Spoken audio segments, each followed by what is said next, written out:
Your party dashes in from the streets at the entrance of the courtyard of the manor itself. That's when the lightning strikes. The shadows give way for a moment. And at the top of the stairs, you see an ogre magi already completing the arc. What's up, nerds and nerdettes and wee little nerdlings all?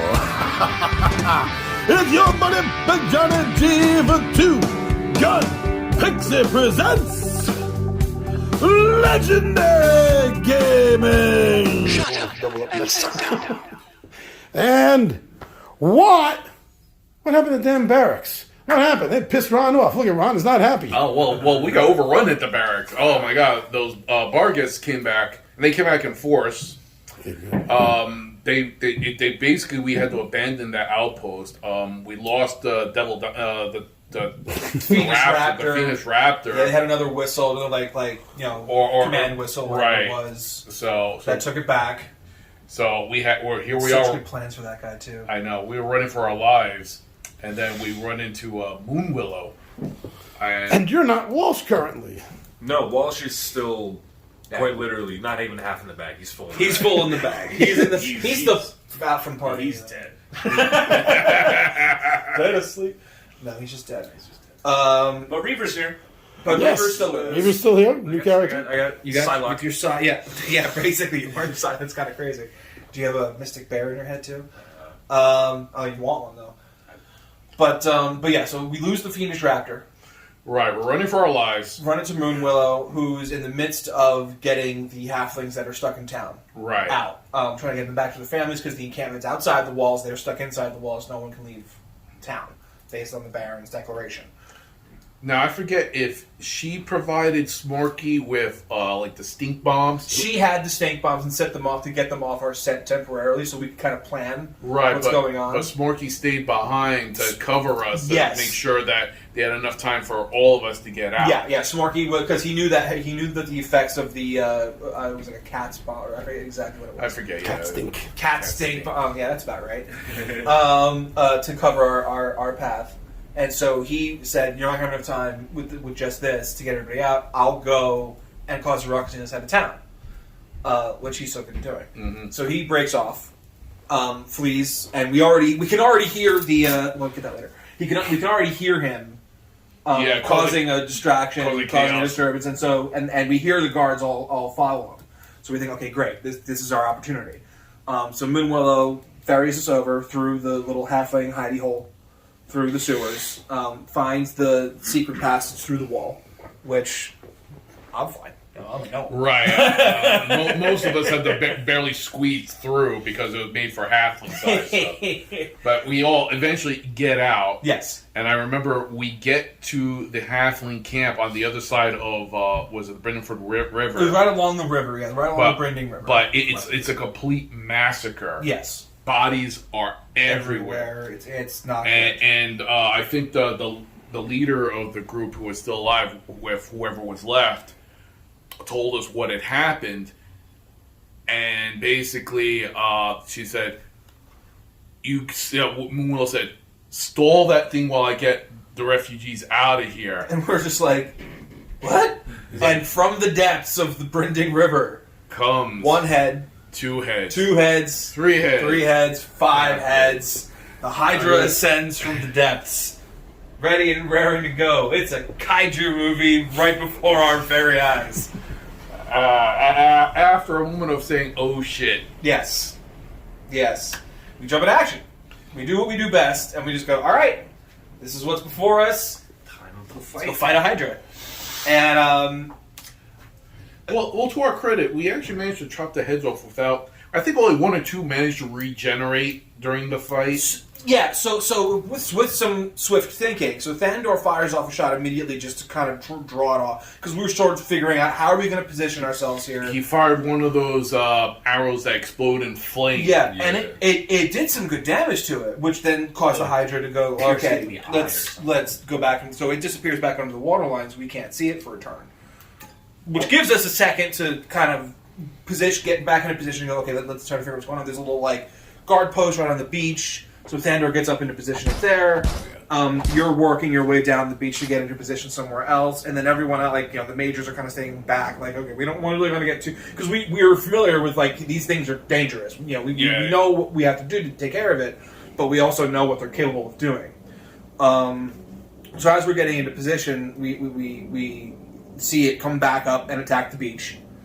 And not only that, but also attack the thatched hut. Which Thandor was on top of, and I forget someone else was inside the hut. So Thandor was on top, and you were going inside.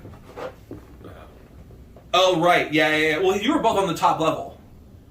It became the top level. It took the roof off. Yeah. It just kind of reared up and just went right into the hut there, actually destroying it. And then Rinrick then enlarged you, right, to try to create some sort of level playing field between you and the Hydra. Right, but the thing was, I don't move fast. It swims, I run, so I'm trying to run over there. So I was en route. And did I enlarge you? I think you did. I enlarged you. I think so. Because with the Mind Blade, I thought, okay, the Mind Blade would then scale up as well. Yeah, because I transmogged it into a bastard sword. Yeah, so I figured, okay, that's going to up the damage on that. So let's try to get you guys another size category up to try to, get the distracted thing and kind of get us into a position to fight it. And some quick thinking, I think, on your part and on Thandor's part, and was Malgray part of that too? The web? No, he was out of the way of that. Right, because someone cast a web spell. I think it was Thandor. Yeah. Yeah, Thandor. It wasn't a web spell, it was a snare. It was snare. Okay. Right. Yeah. And that's what it was. It was snare. All the seaweed and kelp. Yeah. Oh, would stop it from retreating back into the Right, depths. it kept it on the beach enough time for me to run up to it. Yeah, you ran up to it, started chopping heads off. Right. The only thing was I didn't have a torch or anything to burn the stump, so I'm freaking out because I'm trying to scream someone shoot it with a magic missile. Yeah, I was trying. Rinrick was not helpful in that fight at all. He was frying up lunch with his rod of acid arrow, but there was nothing happening. It was just birds. I'm hitting birds. I'm hitting fish. Oh, that's right. You hit the seagulls. It was not a good situation. It was not a good day for Rinrick. But Thandor had some success with his fire arrows and acid arrows. Yeah, fire arrows, acid arrows. Right. You, Ron was cleaving. Splash. Yeah. You were cleaving heads off to I remember neutralize the final head.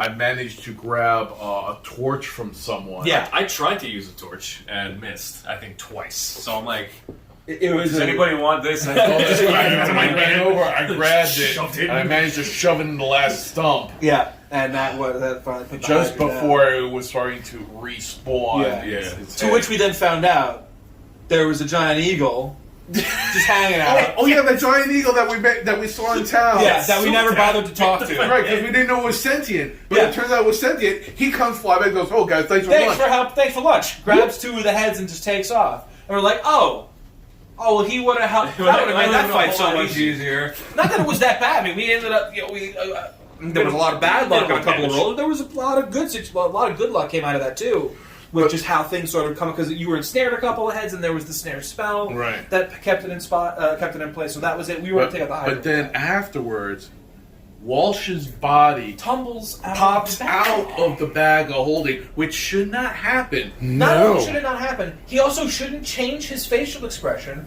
and shouldn't start pointing towards the other side of the river. Now, unbeknownst to you guys, there's a reason for this. It's rigor mortis. No. So Walsh was having a bit of a trip outside this mortal plane. So some mushrooms. Through our adventure, we've had this weird pony that's just been following me. Walsh, specifically for... You never named it, did you? Pony. It's not a name. Bon Pony. No. I had two ponies. One of them died. So... That was the pony that I was following me for my adventure. We had suspicions that there was something nefarious but there was something otherworldly going on. But I was able to confirm that it was a spirit of a druid woman who her encampment was attacked, I believe, by the Bone Devil. That's been messing with the Baron, the big white, gaunt-looking, scorpion-looking thing. what we saw behind him. Yeah. And she was telling me that, like, you know, her encampment, it's been attacked, it's been desecrated, it's been iced over, essentially. Like, what should be a place of warmth and growth and springtime goodness is just completely frozen over. But she mentions to me that she had this necklace, or I believe it was I think it was a necklace of, like, she was able to essentially transfer her consciousness into a old miner's pony that happened to be around the encampment. And ever since, she's been trying to get me to get to this just hilltop, just to kind of like a hilltop grove. Just get something going on, just to kind of figure out more about He Who Speaks in Dreams, who's kind of more or less our big bad for this session. To which I'm like, who exactly is He Who Speaks in Dreams? To which the druid woman disappears and everything goes black, and I just see this vague shadow of an illithid in my face, which is what prompts Walsh to drop his jaw in horror, and he just starts pointing toward the hilltop grove. So we grabbed a couple of boats. Well, yeah, specifically a boat and a raft for the animals. Well, because now, so we have, like, you know, we're the first traveling circus We have at this point. Yeah, we have a pony. Walsh's We have a Walsh's we now have chicken. We have a pony. The pigs started following us around. right, The pig that was dancing during the festival decided to start following us. right, just because. And so now we've got that, and But then as we're rowing across the river, we're noticing, because it ever since the hydrant disappeared, it cleared up, and we're actually seeing various treasure chests. yeah, which gave us some good stuff. You know, we ended up with some good money, some good healing potions. But then we found it was a body, but it was really we thought it was pseudo armor. It was just a suit of armor. It was really a body, but it was still had a suit of armor on it. Yeah. It was the plate mail was comparable to mine, but It was a more paladin of Herodias. right. Yeah. But what was important was the helmet and the sword. Yes. Which could have helped way earlier in the Hydra fight, because it was a flaming sword. Well, the flaming sword was all the way out in the middle of the water. I'm not about to go out in the water with a Hydra. And hanging the out. Hydra would be like, okay, that's gonna kill me. Sink it. Yeah. So we got some good stuff. You know that the Hydra's only as intelligent as an animal. It doesn't think like that. Also true. So we get to the other side, and it is absolutely freezing. And also, we have to climb up a cliff It's a sheer. Well, not sheer cliff, but it's a cliffside with ice all over it. And you go where we're at for him, I think. Well, I had to take off all the armor because I recently found out that if I transferred it to a where-at, I might lose my armor anyway. But I needed the extra climbing points because it's a treacherous climb. We tied a rope to you, didn't we? So we gave him rope. He climbed up, and then fed the rope down, and then it took a couple of turns for everybody to get back up. But as we're all up there one by one, the freezing cold is Subdued. yeah, it's cold enough to actually like have an effect. It's not just this is not your everyday. Oh, it's a little chilly outside. Put a sweater on. No. It's actually like it's really frigid up there. because it's definitely a spell effect of some kind. unnatural, And even just walking was treacherous. Yeah. We had to make rolls just to make sure that we didn't slip and fall. Some of us had to make rolls. Renrick rode on his trusty little Tensor's floating disc because I made myself a floating sled.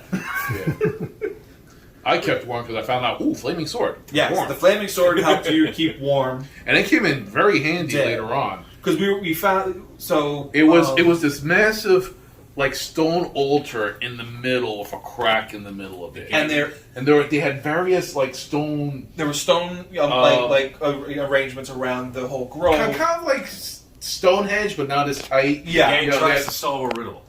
So once again, our one weakness, intelligence. Thinking things Well, through. it was twofold because we were overthinking exactly what needed to be done, and then also Underthinking. not realizing that what the simplest solution was should have been what we went for in the first place. I know.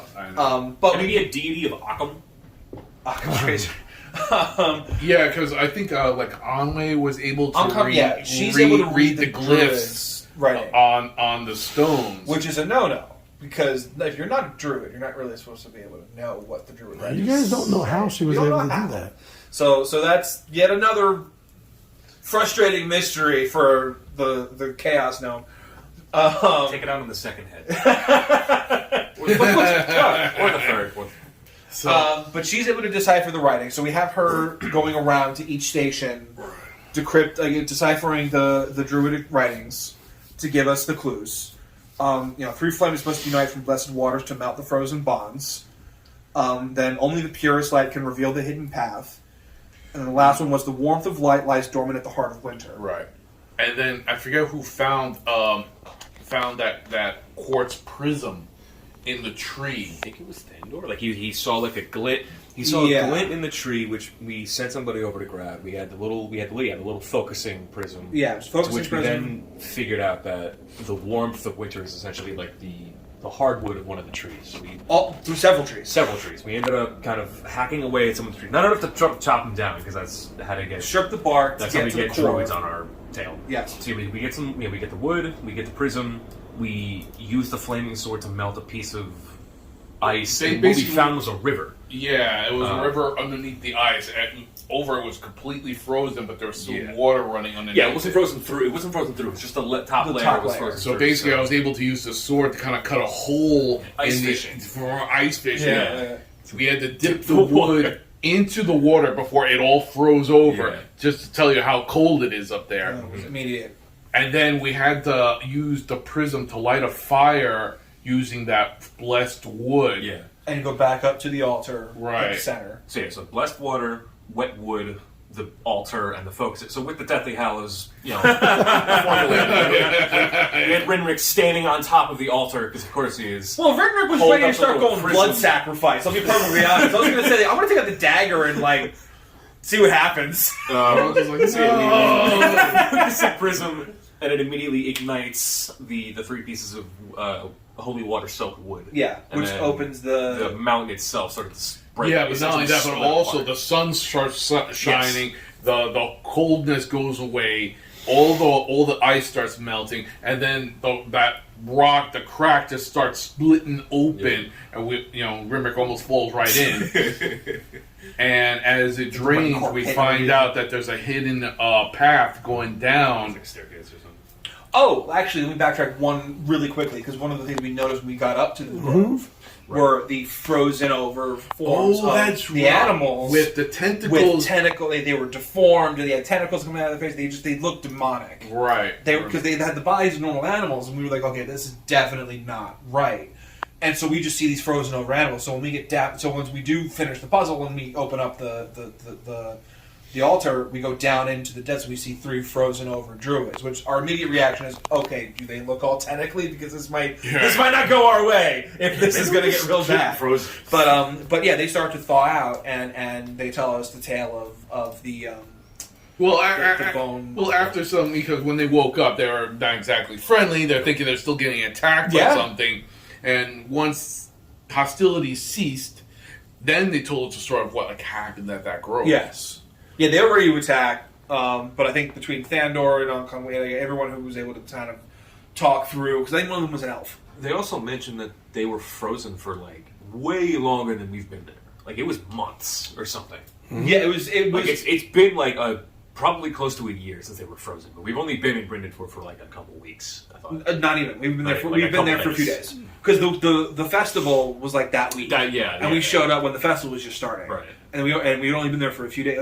All of the stuff that happened with the cultists and everything was only spent a couple of days. And then the grove got attacked by that demon. Yeah, but and so that's what set this all in motion. Right. Was freezing the druids out and all that, which they then told us the tale of. I think they told us the name of the one who speaks in dreams. He who speaks in dreams. I think Garleth. Garleth Axum. That's the one who. That's the one who's setting this whole plan in motion. He's the one who's sort of pulling the strings of everything. And you didn't just want Brindlewood. Yeah, He wants the surface world. The surface world. Yeah, which then Brindlewood's leads us to just a think portal. specifically the surface world. Okay, so he's not even either. He's coming up from the depths of wherever. Because at this point, the Underdark I think is something we know, but Yes, the Underdark. we know the but Underdark. Drow the are Drow a are myth. what's they're the myth because we've already fought creatures that come from the Underdark. Yeah. Right. So now it's like, okay, this is all. Now all the pieces are sort of coming together here. Of like, even from things that we fought back in the caves, because there were Underdark creatures in there too. Right, exactly, yeah. So it's definitely this push of there's like the underworld is, showing its hand and trying to make a play at trying to get to the surface world. And so this could be, is this just the first line, or is this like, have they been doing this for a long time, and now we're sort of reaching a critical point of this is where things are going to come to a head. So our next step, we communed with the druids. They helped us out, healed us up. We rested there. Discovered that the pig that's with us apparently doesn't jive with speak with animals. So we thought, like, not that for it a was split second, I think we thought it was an anti-magic pig. Which we realized is not anti-magic per se, because I did cast. At first we were like, oh, cast fly and cast feather falling. No. I'm not going to push the pig off the cliff. I'll just cast like mage armor and see what happens. And he took the mage armor. He was protected by the mage armor. Not an anti-magic pig. So it's not anti-magic. But now it's like there's, I don't know, there's something about this thing that it's not an animal per se, because it's not that it didn't say anything. They said the spell had no effect. And speak with animal, I don't believe can be actively resisted by animals. So They just didn't want to talk right. That's not how that works. Feel like. That's not how that works. So the pig is now adding a whole, because at first we thought anti-magic pig.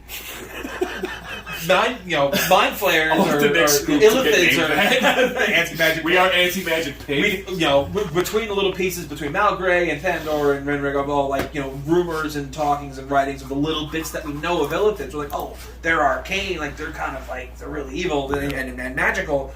We'll use the pig, because the pig is anti-magic. And we realize it's not an anti-magic pig. So we can't use the anti-magic pig against the illithid. I'm ready to strap that pig to my shield. Which would be awesome. We would just Operation Dumbo, a large pig, Dumbo truck. So we'll have to come up with something. But, I don't know.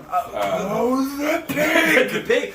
There's questions to be asked about the pig. We'll get to that at some point soon. There's one other point. What am I? Oh, one other point. Yes. The very last thing you guys saw. You remember? The druids were kind enough to bring our friend back. Kind of try to do but not the resurrection. The reincarnation. They had reincarnation magic, which conveniently it happened works. to have a dead friend. It works. Mostly. Well, the problem, it kind of worked because of all the chaos and the evil magic that was. Yes. It was corrupted. I was resurcarnated. Resurcarnated. They was it free of payment, or was the payment saved? The payment was we saved their grove. Right. Okay. We'll bring your friend back. So yeah, we're they dump Walsh out of the bag. Still, I think pointing and horrified. Place him on the altar. The mountain closes back up. They place him on the altar, and they begin the reincarnation ritual. Wrap him up in like some linen, some mummification almost. But midway through the reincarnation, the rest of the group they hear a voice just screaming and howling in pain during the reincarnation process, and out of the linen is sort of Walsh. What I got, is a shifter, a Scion Kineticist humanoid shape changer shifter, with almost bat wings on his arms, a scar on his chest, kind of this. I don't want to say psycho. That feels mean, but psychic, kind of a badass. But at the same time, he's not all there, and neither is Walsh. They're kind of more. They're more or less sharing a existence right now. Ron, it's before their time, but it's Lady Hawk. Watch Lady Hawk. Okay, ladies. Lady Hawk, oh my god. That's right. But yeah, so Walsh is sort of back. He's physically Back. schizophrenic. Every day, yeah, he's a bit of a schizo, but So that scar on the chest. so the scar is vaguely bat-shaped in non-copyright infringing bat-shaped symbol. And once per week, Walsh or our shifter can essentially switch places. You know, with one person taking the place of the other, and me running that character for that session. So you now have Walsh. So I'm now playing 3 characters. Shifter. Stay tuned for how many I'm going to have in the next session. I might just be melting. I could just be running my own party next time. So I hope you guys are ready for that. With the Renrick clones. Now, And the menagerie. And the something was seen by you guys across the river as we closed out the session. Yes, we saw some like Lord of the Rings style Witch King of Agmar green light shining up in the sky. Into the world type of, The enemy mystical from pool. somewhere in town. We don't know exactly where. I think Like we Ghostbusters. assumed it was the Temple of Hellwar? Yes. Yeah. Yes, it It was in that direction. Because that's your hometown and you believe that's in the area of the neighborhood. Yeah. Which explains why the temple needed to be closed, because they're probably using that as their desecration ritual Right, to exactly. bring he who speaks in dreams Yeah. to this plane. Gozer, it is. Well, maybe it could be Gozer too. I don't know. So with that being said, if anyone asks if we're a god, we say yes.